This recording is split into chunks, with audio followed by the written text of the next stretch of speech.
AP మంత్రుల శాఖలపై ఉత్కంఠ కొనసాగుతుంది. పవన్ కళ్యాణ్ కు డిప్యూటీ సీఎం పదవితో పాటు కీలక శాఖ అప్పగించే అవకాశం ఉంది. పవన్ కళ్యాణ్ తో పాటు నారా లోకేష్ కు కీలక బాధ్యతలు అప్పగించినట్లుగా ప్రచారం జరుగుతుంది. ఆనం రామనారాయణ రెడ్డి లేదా పయ్యావుల కేశవ్ కు ఆర్థిక శాఖ అప్పగించే అవకాశం ఉంది. నారా లోకేష్ కు ఐటీ శాఖతో పాటు విద్యాశాఖ కూడా కేటాయించే అవకాశం ఉంది. అయితే మైనార్టీ శాఖను ఫరూక్ కి అప్పగించే అవకాశాలు కనిపిస్తున్నాయి. ఇదిలా ఉంటే 24 మందిలో 6 మాత్రమే గతంలో మంత్రులుగా పనిచేసిన అనుభవం ఉంది. రైట్, దీనికి సంబంధించి మరింత సమాచారం మా డిప్యూటీ ఇన్పుట్ ఎడిటర్ వాసు అందిస్తారు. వాసు, సౌజన్య, మరి కాసేపట్లో ఒక గంటలోనే ఈ మనం మధ్యాహ్నం నుంచి అనుకున్నటువంటి శాఖలో ఎవరికి ఏ శాఖ కేటాయించారనేది అధికారికంగా వెలువడబోతుంది. చంద్రబాబు తిరుపతి పైన కుటుంబంతో వెళుతున్నారు. ఈ లోపుగానే ఇప్పటికే ఆయన ఇంటి దగ్గర కొంతమంది మంత్రులతో కూడా సమావేశం కావడం జరిగింది. అయితే ఈలోగా మొత్తం కూడా రాష్ట్ర వ్యాప్తంగా కూడా ఈ కూటమిలో ఉన్నటువంటి మంత్రులుగా ఉన్నటువంటి వీళ్ళందరికీ ఏ శాఖలు కేటాయిస్తారనేది చాలా ఆసక్తికరంగా మారింది. ఇప్పటికే డిప్యూటీ సీఎం పవన్ కళ్యాణ్ అని కన్ఫర్మ్ అయిపోయింది. ఎందుకంటే అమిత్ షా కూడా ట్వీట్ చేశారు. చిరంజీవి కూడా ప్రకటించడం జరిగింది. డిప్యూటీ సీఎం హోదాలో మరి ఆయనకి ఏ శాఖ కేటాయిస్తారు, డిప్యూటీ సీఎం స్థాయిలో చాలా కీలకమైన శాఖ కేటాయించాలి పవన్ కళ్యాణ్ కానీ వాళ్ళందరూ కూడా ఆయన అభిమానులు అయితే జన సైనికులు అయితే డిమాండ్ చేసే పరిస్థితి కనిపిస్తుంది. పవన్ కళ్యాణ్ డిమాండ్ చేయనప్పుడు కూడా ఆయన జన సైనికులు ఆయన పార్టీ అంతా కూడా చాలా కీలకమైన శాఖ ఇవ్వాలని కూడా కోరుతున్నారు. ఇందులో మరి ఆయనకి హోంశాఖ ఇస్తారా లేకపోతే వేరే ఏదైనా కీలకమైన శాఖ ఇస్తారనేది ఇంకా తేడతలం అవ్వట్లేదు. అదేవిధంగా ప్రధానంగా ఈ ప్రభుత్వం అమరావతి రాజధానిని అభివృద్ధి చేయడంతో పాటు పోలవరాన్ని పూర్తి చేయాలని పెట్టుకుని నిబంధనలు పెట్టుకుంది. అదేవిధంగా విశాఖని మళ్ళీ ఐటీ రాజధానిగా, ఆర్థిక రాజధానిగా రూపొందాలంటే, ఆర్థిక రాజధాని అవ్వాలంటే ఐటీ రాజధానిగా ఐటీ హబ్గా అభివృద్ధి చేయాలి. ఈ కీలకమైన శాఖలు ఇవన్నీ కూడా ఎవరెవరికి ఇస్తారనేది ఊహాగానాలు సోషల్ మీడియాలో కూడా ఉదయం నుంచి కూడా మధ్యాహ్నం నుంచి కూడా సాగుతున్నాయి. ఈ నేపథ్యంలో ఒక్కసారి మనం చూసుకుంటే దాదాపు 17 మంది దాకా కొత్తగా వచ్చినటువంటి వాళ్ళు మంత్రులుగా బాధ్యతలు చేపట్టారు. మరి ఇటువంటి వాళ్ళకి ఏం శాఖలు ఇస్తారు? ఇందులో 6 మంత్రులు గతంలో అనుభవం వాళ్ళు 6 ఉన్నారు చంద్రబాబుతో కాక. మరి వీళ్ళందరికీ ఇటువంటి శాఖలు ఇస్తారు? ఒకసారి చూసుకుంటే మరి నారా లోకేష్ కి ఐటీ శాఖ ఇచ్చే అవకాశం ఉందని ప్రచారం జరుగుతుంది. అదేవిధంగా కింజరపు అచ్చెన్నాయుడు కూడా చాలా సీనియర్, కొల్లు రవీంద్ర కూడా సీనియర్, నారాయణ గతంలో మొత్తం అమరావతి రాజధాని మొత్తం ల్యాండ్ పూలింగ్ అంతా చేయడానికి చాలా కీలకంగా ఆయన బాధ్యత వహించారు. మళ్ళీ తిరిగి నారాయణకి ఇస్తారా లేకపోతే గత ప్రభుత్వం ఆయనపై కొన్ని ఆరోపణలు చేస్తుంది, కోర్టులు కూడా వెళ్ళడం జరిగింది. ఈ నేపథ్యంలో మరి వేరే వాళ్ళకి ఏమైనా బాధ్యత అప్పగిస్తారా లేదా అది కాదని తిరిగి నారాయణకి ఇస్తారా కూడా వేచి చూడాల్సిన పరిస్థితి. అలా ఇక్కడ నుంచి ఉత్తరాంధ్ర నుంచి మొత్తం 3 మహిళలకు అవకాశం ఇస్తే 2 మహిళలు ఉత్తరాంధ్ర నుంచి ఇచ్చారు. అందులో వంగలపూడి అనిత పాయకరాపేట, ఆమెకు సోషల్ వెల్ఫేర్ ఇచ్చే అవకాశం ఉందని కూడా చెప్తున్నారు. అలాగే నిమ్మల రామానాయుడు పాలకొల్లు నుంచి ఆయన గెలవడం జరిగింది. చాలా పార్టీకి చాలా కీలకమైన వ్యక్తిగా హ్యాట్రిక్ 3వ సారి కూడా ఆయన సాధించారని, ఆయన కూడా వ్యవసాయం అంటే చాలా ఎంతో ఇష్టం అని చెప్తుంటారు. ఆయన వ్యవసాయ శాఖ కూడా ఇచ్చే అవకాశం ఉందని కూడా చెప్తారు. ఫరూక్ యొక్క మైనారిటీ శాఖ ఫరూక్ పక్కన ఉంది కాబట్టి ఆయనకి ఫరూక్ ఇచ్చే అవకాశం ఉంది. అయితే ఆనం రామనారాయణరెడ్డికిను లేకపోతే పయ్యావుల కేసుకు ఆర్థిక శాఖ ఇస్తారా లేకపోతే నీటిపారుదల శాఖ ఇస్తారా? 2 శాఖల్లో ఎవరెవరికి ఏది ఇస్తారనేది డిస్కషన్ జరుగుతుంది. ఎందుకంటే 2 కీలకమైనవి. ఎందుకంటే గత ప్రభుత్వం చేసినటువంటి కారణంగా ఆర్థిక పరిస్థితి ఏ విధంగా ఉందో మనందరం తెలుసు. ఈ ఆర్థిక పరిస్థితిని గట్టెక్కించాలంటే సమర్థవంతమైన మంత్రి కావాలి, సమర్థవంతమైన చంద్రబాబుకు చేదోడుగా ఉండే మంత్రి కావాలి, ఆర్థిక శాఖ మంత్రి కీలకంగా కావాలి. అందువల్ల వీళ్ళిద్దరు ఎవరికి ఇస్తారు? అదేవిధంగా నీటిపారుదల పోలవరం పూర్తి చేయాలంటే పోలవరం పూర్తి చేసి తీరుతామని కూడా చంద్రబాబు చెప్తున్నారు. ఎందుకంటే గతంలోనే మేము 80% పూర్తి చేస్తే మళ్ళీ మొదలకు వచ్చింది పోలవరం. ఇప్పుడు మళ్ళీ పూర్తి చేయాలంటే చాలా నిధులు తీసుకురావాలి, ఆ కేంద్రం సహకారం కావాలి. వీటన్నిటికి కూడా పూర్తి స్థాయిలో ఒక మంత్రి దానికి కేటాయించి చేయాల్సిన అవసరం ఉంది. అది కూడా సమర్థవంతమైన మంత్రి కావాలి, అవగాహన ఉన్న మంత్రి కావాలి. వీళ్ళిద్దరిలో మరి ఏ శాఖ ఎవరికి ఇస్తారని చూడాలి. అనగానే సత్యప్రసాద్ అయితే కొలుసు పాదసారథి కూడా గతంలో అనుభవం ఉంది. మరి ఆయనకి ఏం ఇస్తారో. డోలా బాల వీరాంజనేయులు, గొట్టిపాటి రవీంద్ర, గుమ్మట సంజారాణి ఇక్కడ ఉత్తరాంధ్ర నుంచి, ఈమె ఎస్టీ కాబట్టి ఆ శాఖ ఇచ్చే అవకాశం కూడా కనిపిస్తుంది. అదేవిధంగా బీసీ జనార్దన్ రెడ్డి, వనగాలపల్లి, టీజీ భరత్, ఎస్ సవిత, కొండపల్లి శ్రీనివాస్, గజపతి నగరం ఉత్తరాంధ్ర నుంచే, ఎం రాంప్రసాద్ రెడ్డి, వాసంశెట్టి సుభాష్ వీళ్ళందరూ కూడా కొత్తగా వచ్చిన వాళ్ళు, వీళ్ళందరూ కూడా మిగిలిన శాఖలు కేటాయించాల్సి ఉంది. మహా అయితే 5 నుంచి 10 చాలా కీలకమైన శాఖలు, ముఖ్యమైన శాఖలు ఉంటాయి. అవన్నీ కూడా ఈ అనుభవం ఉన్నటువంటి ఈ 6-7తో పాటు వీళ్ళందరూ కూడా శాఖలు కేటాయించి మిగిలిన శాఖలను కూడా ఈ కొత్తగా వచ్చిన వాళ్ళకి ఇచ్చే అవకాశం ఉంది. అదేవిధంగా జనసేన నుంచి పవన్ కళ్యాణ్కి ఇప్పటికే డిప్యూటీ సీఎం కన్ఫర్మ్ అయింది కాబట్టి కూడా అధికారికంగా కూడా సమాచారం వస్తుంది. నాదెండ్ల మనోహర్ గతంలో స్పీకర్ గా పనిచేసిన అనుభవం ఉంది. ఇప్పుడు మంత్రిగా వచ్చారు. ఈయన కూడా చాలా కీలకమైన శాఖ ఇచ్చే అవకాశం ఉంది. అదే కందులు దుర్గేష్ గతంలో ఎమ్మెల్సీగా పనిచేశారు. ఆయనకు కూడా మంచి శాఖ ఇచ్చే అవకాశం ఉంది. ఇక బీజేపీ నుంచి సత్యకుమార్ ఒక్కరే ఉంది. బీజేపీ కూడా డిమాండ్ చేసింది, ఆయన ఒక్కరే ఉన్నారు కాబట్టి తప్పనిసరిగా తమకు మంచి శాఖ కేటాయించాలని వాళ్ళు కూడా డిమాండ్ చేసే పరిస్థితి కనిపిస్తుంది. ఏదేమైనప్పుడు కూడా గతంలో ఎన్నడూ లేని విధంగా ఈసారి అయితే కూటమి అత్యధికంగా సీట్లు సంపాదించుకోవడం, అధికారంలో రావడంతో మొత్తం ఈసారి అంతా కూడా వాళ్ళు ఏ శాఖలు వస్తాయి, ఏ శాఖలు ఎవరికి ఇస్తారనేది చాలా ఉత్కంఠ భరితంగా మారింది, ఆసక్తిగా మారింది. రాష్ట్ర వ్యాప్తంగా కూడా నిన్నటి వరకు మంత్రులు ఎవరవుతారు అని ఆలోచించడం మొదలెట్టారు. ఇప్పుడు మంత్రులు ప్రమాణ స్వీకారం కూడా చేసేసాక ఎటువంటి శాఖలు వస్తాయి అంటే జనసేనకి ఎటువంటి శాఖలు రాబోతున్నాయి, బీజేపీకి ఎటువంటి శాఖలు రాబోతున్నాయి, టీడీపీకి ఎటువంటి శాఖలు రాబోతున్నాయి, కొత్తగా వచ్చిన వాళ్ళకి ఎటువంటి శాఖలు రాబోతున్నాయి కూడా చర్చ మొదలైంది. దీంతో పాటు సీనియర్లు కూడా చాలా మందికి అసలు బెత్తను ఇవ్వలేదు. ఎందుకంటే గతంలో మంత్రులు పనిచేసిన గోరెండ బుచ్చి చౌదరి అవ్వచ్చు, అయినపాత్ర అవ్వచ్చు, గంటా శ్రీనివాస్ అవ్వచ్చు, కళా వెంకటరావు కావచ్చు, పరిటాల సునీత అవ్వచ్చు, ఇలా చాలా మంది రాయలసీమ నుంచి గోదావరి జిల్లాలు, అమరావతిలోనూ అన్ని చోట్ల కూడా ఉన్నారు. వీళ్ళందరూ కూడా మంత్రి పదవులు దక్కలేదు. మరి ఇటువంటి వాళ్ళని పక్కన పెట్టి కొత్తగా తీసుకున్న వాళ్ళు వీళ్ళందరూ కూడా ఎంత సమర్థవంతంగా పనిచేయగలరు అనేది ఒక చర్చ జరుగుతుంది. వీళ్ళకి గనక ఈ శాఖలు ఇస్తే చంద్రబాబు క్యాబినెట్, చంద్రబాబు టీం ఏ విధంగా ముందుకు వెళ్ళగలుగుతుంది అనేది ఆలోచించాల్సిన పరిస్థితి ఏర్పడింది. ఎందుకంటే వీళ్ళందరూ దాదాపు 17 మంది కొత్తగా వచ్చిన వాళ్ళు, వీళ్ళందరూ కూడా ఏ విధంగా ఈ శాఖను సమర్థవంతంగా నిర్వహించగలరా లేదనేది కూడా మొత్తం చర్చనీయాంశంగా మారింది. ఈ నేపథ్యంలో ఎవరెవరికి ఏ శాఖ ఇస్తారంటే ఆ శాఖను బట్టి మనం వాళ్ళ సమర్థతను బట్టి చంద్రబాబు కూడా కేటాయించే అవకాశం ఉంది. చంద్రబాబు కూడా వాళ్ళ సమర్థతను తప్పనిసరిగా గుర్తించే మనిషి. ఆయన తప్పనిసరిగా సమర్థులకి సమర్థంగా నిర్వహించే వాళ్ళకి శాఖలు ఇస్తారని కూడా చెప్పే పరిస్థితి అయితే కనిపిస్తుంది. ఏదేమైనప్పుడు కూడా మరో గంటలైతే ఈ ఎవరెవరికి ఏ శాఖలు కేటాయించారు, ఎవరెవరికి ఏ బాధ్యత అప్పగించారో తెలియనుంది.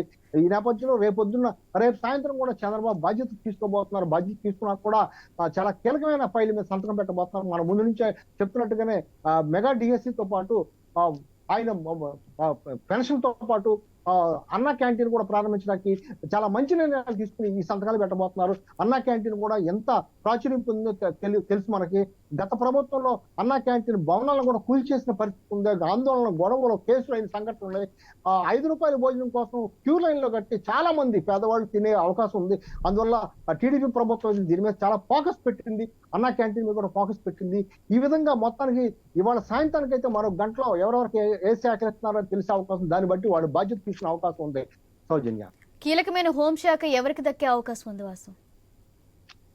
ఇప్పటికే కేంద్ర హోంశాఖ మంత్రి డిప్యూటీ సీఎం గా ఆయన సంబోధిస్తూ పవన్ కళ్యాణ్ ని ట్వీట్ చేయడం జరిగింది. చిరంజీవి కూడా జరిగింది. మరి డిప్యూటీ సీఎం హోదాలో సమర్థవంతమైన శాఖ అంటే ఎవరైనా చెప్పేది హోంశాఖ ఇస్తారు. మరి హోంశాఖ తీసుకోవటానికి పవన్ కళ్యాణ్కి మరి ఆయనకి ఇష్టం ఉందా, లేకపోతే వేరే ఏమైనా శాఖ కోరుకుంటున్నారు? ఆయన ఆ సినీ నటుడు కాబట్టి ఆ సినిమాటోగ్రఫీ లేకపోతే పరిశ్రమలో లేకపోతే ఇటువంటి శాఖలు కోరుకుంటున్నారా అనేది ఇప్పటికీ చంద్రబాబుతో డిస్కస్ చేయడం జరిగింది. చంద్రబాబుతో డిస్కస్ చేసిన మీదట ఆయన చంద్రబాబుకు ఈయన ఇష్టమైన శాఖ ఇచ్చే అవకాశం ఉంది. అందువల్ల హోంశాఖ 50% పవన్ కళ్యాణ్కి వస్తుందని ఆయన అభిమానులు అయితే, కార్యకర్తలు అయితే భావిస్తున్నారు. ఒకవేళ కాని పక్షంలో ఏదైనా కీలకమైన శాఖ ఇచ్చే అవకాశం ఉంది. మరి అటువంటిప్పుడు హోంశాఖ ఎవరికి దక్కే అవకాశం ఉంది? గతంలో అచ్చెన్నాయుడు అరెస్ట్ అయినప్పుడు అచ్చెన్నాయుడుకు అనవసరంగా అక్రమ కేసులు పెట్టినప్పుడు ఆయన అప్పుడే చెప్పడం జరిగింది, నెక్స్ట్ ఎలక్షన్ కి నేను చంద్రబాబును హోంశాఖ నాకు ఇవ్వాలని కోరుతాను, రిక్వెస్ట్ చేస్తాను, వీళ్ళందరి సంగతి చెప్తాను ఆయన గతంలో హెచ్చరించడం జరిగింది. మరి ఉత్తరాంధ్రకి ఆ పరిస్థితి వస్తే అచ్చెన్నాయుడికి ఏమైనా కేటాయిస్తారా, లేకపోతే పవన్ కళ్యాణ్ కేటాయిస్తారా హోంశాఖ అనేది చూడాలి. ఇంకా మిగిలిన శాఖలు కూడా ఐటీ శాఖ అవ్వచ్చు, ఆర్థిక శాఖ అవ్వచ్చు, ఈ శాఖలను కూడా ఎవరెవరికి ఇస్తారనేది కూడా కాసేపట్లో తెలిసే అవకాశం ఉంటుంది. Right, thank you Vasu. AP మంత్రుల శాఖలపై ఉత్కంఠ కొనసాగుతుంది. పవన్ కళ్యాణ్ కు డిప్యూటీ సీఎం పదవితో పాటు కీలక శాఖ అప్పగించే అవకాశం ఉంది. పవన్ కళ్యాణ్ తో పాటు నారా లోకేష్ కు కీలక బాధ్యతలు అప్పగించనున్నట్లుగా ప్రచారం జరుగుతుంది. ఆనం రామనారాయణ రెడ్డి లేదా పయ్యావుల కేశవ్ కు ఆర్థిక శాఖ అప్పగించే అవకాశం ఉంది.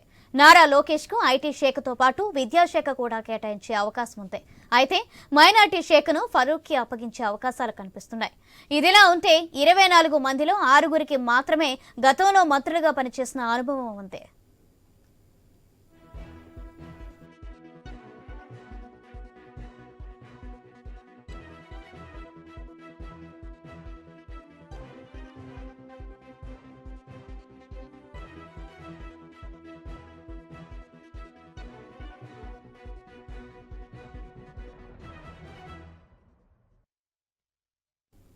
ఏపీ మంత్రుల శాఖలపై ఉత్కంఠ కొనసాగుతుంది. పవన్ కళ్యాణ్ కు డిప్యూటీ సీఎం పదవితో పాటు కీలక శాఖ అప్పగించే అవకాశం ఉంది. పవన్ కళ్యాణ్ తో పాటు నారా లోకేష్ కు కీలక బాధ్యతలు అప్పగించనున్నట్లుగా ప్రచారం జరుగుతుంది. ఆనం రామనారాయణ రెడ్డి లేదా పయ్యావుల కేశవకు ఆర్థిక శాఖ అప్పగించే అవకాశం ఉంది. నారా లోకేష్ కు ఐటీ శాఖతో పాటు విద్యాశాఖ కూడా కేటాయించే అవకాశం ఉంది. అయితే మైనార్టీ శాఖను ఫరూక్ కి అప్పగించే అవకాశాలు కనిపిస్తున్నాయి.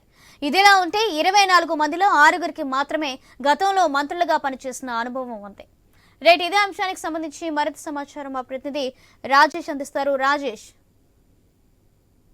సౌజన్య, ఏవైతే ఏపీ రాజకీయాల్లో మంత్రివర్గంలో ఒక ఉత్కంఠ రేపని చెప్పుకోవచ్చు. ఇటువంటి నేపథ్యం చూసుకుంటే ఏవైతే టీడీపీ, బీజేపీ, జనసేన కూటమి నేపథ్యంలో 164 స్థానాలు అయితే ఏపీ ప్రజలైతే వారికి కైవసం చేసుకున్న పరిస్థితి కనపడుతుంది. అయితే ప్రధానంగా చూసుకుంటే ఈ రోజు చూసుకుంటే 24 మంత్రి ఎవరైతే మంత్రులున్నారో వారైతే ప్రమాణ స్వీకారం చేసిన నేపథ్యంలో అంటే ఎవరెవరికి అంటే ఏ మంత్రికి అంటే ఎవరెవరు ఏ ఎమ్మెల్యేకి ఏ శాఖ ఇస్తారని దానిపై అయితే ఒక ఉత్కంఠగా ఎదురు చూసే పరిస్థితి కనపడుతుంది. ప్రధానంగా చూసుకుంటే కాకినాడ రాజకీయాలు అంటే ఒక పక్క ఏవైతే ఏపీ రాజకీయాలు టీటెక్కిన నేపథ్యంలో కాకినాడ జిల్లాలో ఉన్న పిఠాపురం నియోజకవర్గంలో ఉన్న జనసేన అధినేత పవన్ కళ్యాణ్ ఓ పక్క డిప్యూటీ సీఎం తో పాటు వారికైతే ఏవైతే హోంశాఖ కానీ లేకపోతే గ్రామీణ అభివృద్ధి శాఖ ఇస్తారని చెప్పి ఒక పక్క జనసేన నాయకులు అయితే ఆలోచించే పరిస్థితి కనబడుతుంది. అయితే ప్రధానంగా చూసుకుంటే దీనికి సంబంధించి ఏవైతే ఉమ్మడి తూర్పుగోదావరి జిల్లాకు సంబంధించి ఏవైతే ముగ్గురు మంత్రులు అంటే ఏవైతే కాకినాడ జిల్లాలో ఉన్న పవన్ కళ్యాణ్, అలాగే కోనసీమ అంబేద్కర్ జిల్లాకు సంబంధించి వాసిశెట్టి సుభాష్, అలాగే తూర్పుగోదావరి జిల్లా రాజమహేంద్రవరం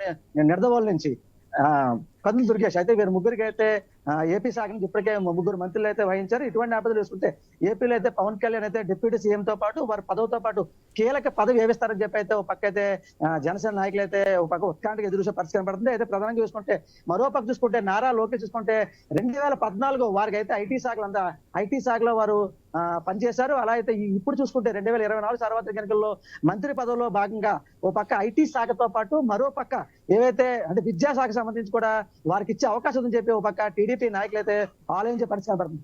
మరో పక్క చూసుకుంటే ఏవైతే అన్నం రామనారాయణ రెడ్డి, అలాగే మరో పక్క ఎవరైతే అన్నం రామనారాయణ రెడ్డి, మరొక చూసుకుంటే ఏవైతే పయ్యావులు కేశవ, వీరిద్దరూ కూడా నెల్లూరు జిల్లాకు సంబంధించి వారు. అయితే వీరికైతే ఆర్థిక శాఖ ఇస్తారని చెప్పి మరో పక్క అయితే ఒక పక్క ఆలోచించే విషయంగా అయితే పరిశీలన చెప్పుకోవచ్చు. అయితే ఏదైనప్పటికీ ఒక పక్క ఏపీ రాష్ట్రంలో రాజకీయ హీట్ ఎక్కుతున్న నేపథ్యంలో 24 మందిలో సుమారు 17 మందికి అయితే కొత్తగా అంటే కొత్తగా ఎవరికి అంటే మెయిన్ కొత్తగా ఇచ్చిన అవకాశం అయితే కనబడుతుంది చెప్పుకోవచ్చు. అయితే పాత ఎవరైతే సీనియర్లు ఉన్నారో ఒక పక్క కాకినాడ జిల్లా సంబంధించి కానీ ఒక పక్క ఎవరైతే జ్యోతుల్ నెహ్రూ, మరో పక్క నిమ్మకాయల చినరాజప్ప, గతంలో కూడా వీరైతే హోంమంత్రిగా పనిచేశారు, డిప్యూటీ సీఎం గా పనిచేశారు. ఎవరైతే మరో పక్క చూసుకుంటే రాజమహేంద్రవరంలో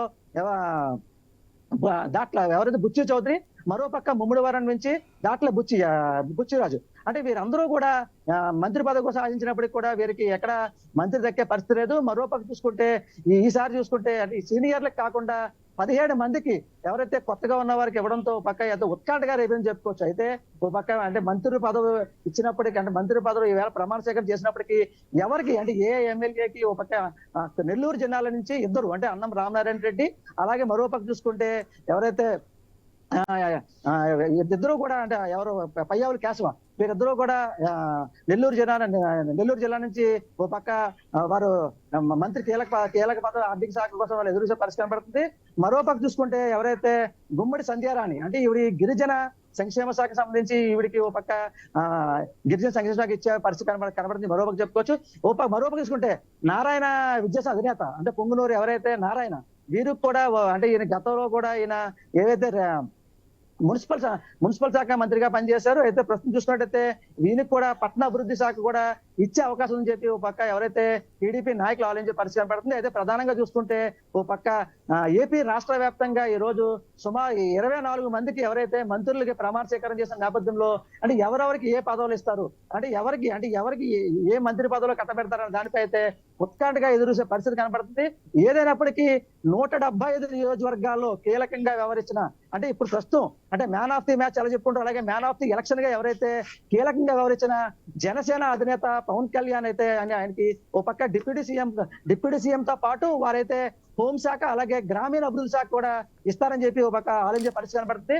అయితే ఏదైనప్పటికీ పిఠాపురం నియోజకవర్గంలో జనసేన అధినేత పవన్ కళ్యాణ్ గెలుపొందితే అక్కడ పిఠాపురం నియోజకవర్గం సంబంధించి పిఠాపురం నియోజకవర్గంలో ఏవైనా అంటే అక్కడ ఉన్న స్థానికంగా ఉన్న పిఠాపురం నియోజకవర్గంకి ఆధ్యాత్మిక కేంద్రంగా మరో పక్క ఏవైతే గొల్లపురం సంబంధించి అక్కడ ఎవరైతే పద్మశాలి ఉంటారో అంటే అక్కడ చేనేత వస్త్రాలు అంటారు అంటే వారికి సిల్క్ సిటీగా మరో పక్క చూసుకుంటే ఏవైతే ఉప్పాడ కొత్తపల్లి సంబంధించి అక్కడ మత్స్యకార సామాజిక ఎక్కువ ఉంటుంది. అంటే మత్స్యకారులకి ఏవైతే అంటే వారికి ఉపాధి దిశగా అంటే మత్స్యకార ఉపాధి దిశగా డెవలప్మెంట్ యాక్టివిటీగా ఏవైతే ఫిషింగ్ హార్బర్ కూడా యాక్టివిటీగా అయితే నేను ఎంతో అభివృద్ధి చేస్తానని చెప్పి ఏవైతే పిఠాపురం నియోజకవర్గంలో పవన్ కళ్యాణ్ వారికి హామీ ఇచ్చిన నేపథ్యంలో ఈసారి చూసుకుంటే 2024 సార్వత్రిక ఎన్నికలు చూసుకుంటే 70,000 పైబడి మెజార్టీతో పిఠాపురం నియోజకవర్గం నుంచి పవన్ కళ్యాణ్ అయితే గెలుపొందారు. గత చూసుకుంటే గాజువాక్ గానీ భీమవరం గానీ 2 చోట్లకి ఓడిపోయినప్పటికీ ఆయన అంటే ఎన్నో మాటలు పడ్డారు. అంటే గత 2019 నుంచి 24లో ప్రజలకు వెళ్ళినప్పటికి కూడా ఏవైతే అధికార పార్టీగా ఉన్న వైసీపీ కూడా వారు పలు మార్లు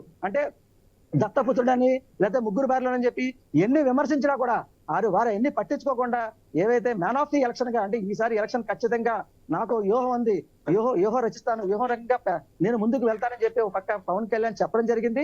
అలాగే వారు అడుగులు వేయడం కూడా జరిగింది. ఇటువంటి నేపథ్యంలో ఏవైతే 175 నియోజకవర్గాల్లో 11 సీట్లకే కైవసం చేశారు. అంటే 151 అందులో మధ్యలో ఉన్న 5 తీసి 11కి కైవసం చేశారు. అంటే ప్రజలు నమ్మే పరిస్థితి లేదని చెప్పి ఒక పక్క టీడీపీ నాయకులు అయితే ఆగ్రహం వ్యక్తం చేసే పరిస్థితి కనబడుతుంది. అంటే ప్రధానంగా చూసుకుంటే జనసేన అధినేత పవన్ కళ్యాణ్ కి డిప్యూటీ సీఎం తో పాటు హోంశాఖ అలాగే ఒక పక్క గ్రామీణ అభివృద్ధి శాఖ ఇచ్చే అవకాశం ఉందని చెప్పి ఒక పక్క టీడీపీ నాయకులు కానీ జనసేన బీజేపీ కూటమి నాయకులు అయితే చెప్పే పరిస్థితి కనబడుతుంది. అయితే ఒక పక్క అంటే ఏపీ రాష్ట్రంలో ఉన్న 24 మంత్రులు ప్రమాణ స్వీకారం చేసిన నేపథ్యంలో 17 మందికి కొత్త మందికి అవకాశం ఇవ్వడంతో అంటే ఎవరెవరికి ఏ శాఖ ఇస్తారు, అంటే ఎవరికి ఏ శాఖ ఇస్తే అభివృద్ధి చేసే దిశగా అడుగులు వేయాలన్న దానిపై అయితే ఒక పక్క ఏపీ కూటమి అంటే బీజేపీ జనసేన కూటమి నేపథ్యంలో వీరు అడుగులు వేసే పరిస్థితి కనబడని చెప్పి ప్రధానంగా చెప్పుకోవచ్చు. Right, thank you Rajesh. AP మంత్రుల శాఖలపై ఉత్కంఠ కొనసాగుతుంది. పవన్ కళ్యాణ్ కు డిప్యూటీ సీఎం పదవితో పాటు కీలక శాఖ అప్పగించే అవకాశం ఉంది. పవన్ కళ్యాణ్ తో పాటు నారా లోకేష్ కు కీలక బాధ్యతలు అప్పగించినట్లుగా ప్రచారం జరుగుతుంది. ఆనం రామనారాయణ రెడ్డి లేదా పయ్యావుల కేశవకు ఆర్థిక శాఖ అప్పగించే అవకాశం ఉంది. నారా లోకేష్ కు ఐటీ శాఖతో పాటు విద్యాశాఖ కూడా కేటాయించే అవకాశం ఉంది. అయితే మైనార్టీ శాఖను ఫరూక్ కి అప్పగించే అవకాశాలు కనిపిస్తున్నాయి. ఇదిలా ఉంటే 24 మందిలో 6గురికి మాత్రమే గతంలో మంత్రులుగా పనిచేసిన అనుభవం ఉంది.